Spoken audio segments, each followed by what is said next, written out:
During the run-up to the election, Donald Trump said he could stop the war on day one of his presidency. We're almost at day 100.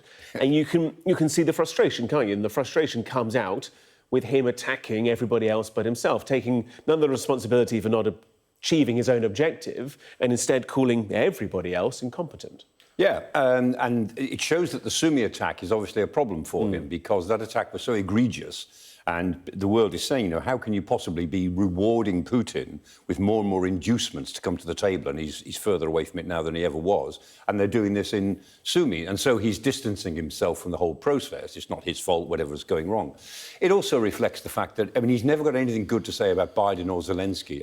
His visceral dislike for them is very, very clear. Biden, because of the political circumstances of their respective careers.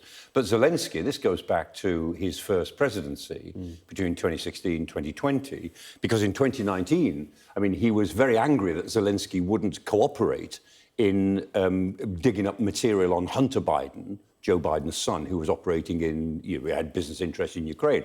And because Zelenskyy just tried to not ignore it, but he tried to not address it and tried to stay neutral. And Trump has never forgiven him. And Trump is a vengeful man. He has his enemies and he gets back at them. And to be honest, if he had a better view of Zelenskyy, this war would be handled in a different way by the White House. For him, power is personal. It's entirely about him and other leaders, and he viscerally dislikes Zelenskyy, and that goes back quite a long way. Do you think, though, Zelenskyy could have helped himself slightly in the situation? Because he is prone to lecturing a little, to making quite tough demands. Now, I get that. You are the president of a country that's been invaded by your larger neighbour. You are now facing a full-scale war, tens, if not hundreds of thousands of your countrymen and women killed or injured. But you know the guy behind the Oval Office desk. You know that he doesn't like being told what to do. Could Zelenskyy have gone about diplomacy in a different way? He could, yeah. On that awful Friday afternoon, he really got drawn in. He got suckered into a trap. And he's a pugnacious sort of character. Before he went into politics, when he was a comedian and he ran a big production company in Ukraine, he was the most highly paid, most powerful executive producer on Ukrainian television. He was pugnacious. He's a type A personality. He's dominant. He has to be the boss. And so, that's the way he is. And he's been fighting a war. He's got the 1,000-yard stare about him. He has since the first year of the war. He's taken on the 1,000-yard stare.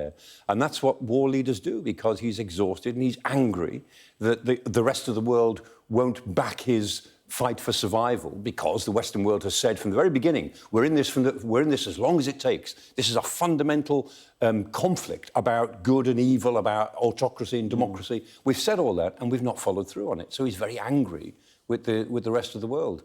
And he's not entirely, he's quite popular in Ukraine at the moment, but he makes his enemies in Ukraine, partly because his own personality is, he's not saintly, put it that way. No. And at the same time as Donald Trump says that Putin is incompetent, the Kremlin speaking in warmish terms about Trump's special envoy. Yeah, they said the Steve Witkoff meeting was useful and constructive. It was 4 hours. He spent his time with Kirill Dmitriev and then some time with Putin. But nothing specific has come out of that. And Peskov, the Kremlin spokesperson, has said, look, don't get your hopes up. This is going to be a long process. The Kremlin is damping down ideas that they're on the edge of an agreement. Now, it's possible that they are, that Trump will push them, he'll get angry with Putin, and they'll pull a rabbit out of the hat. But the longer they go with the horizon going ever further back, the more unlikely it is that they will pull a rabbit out of the hat any time in the next month or so. And the Russians may well be preparing a new offensive in the north. Sumy, that was a civilian attack on Sumy. We may see more of them, because the Kremlin always begins, or the Russian military normally begin their ground attacks with some attacks on civilian infrastructure of the area they're going into, because as part of their war thinking, they say they don't do it, but we all know they do, and it's the way they think about war. And the possibility of a spring offensive starting in a couple of weeks' time as the weather changes in the area around Sumy and Kharkiv is quite active. Now, the Ukrainians say we know that's what they're preparing. That's what they say. Those of us who are not in, we don't have access to Ukrainian intelligence, but those of us on the outside can see a bigger pattern of Russian reconnaissance, much more air activity around that area, and it's certainly a build-up of some forces on the Russian side of the border, opposite Sumy.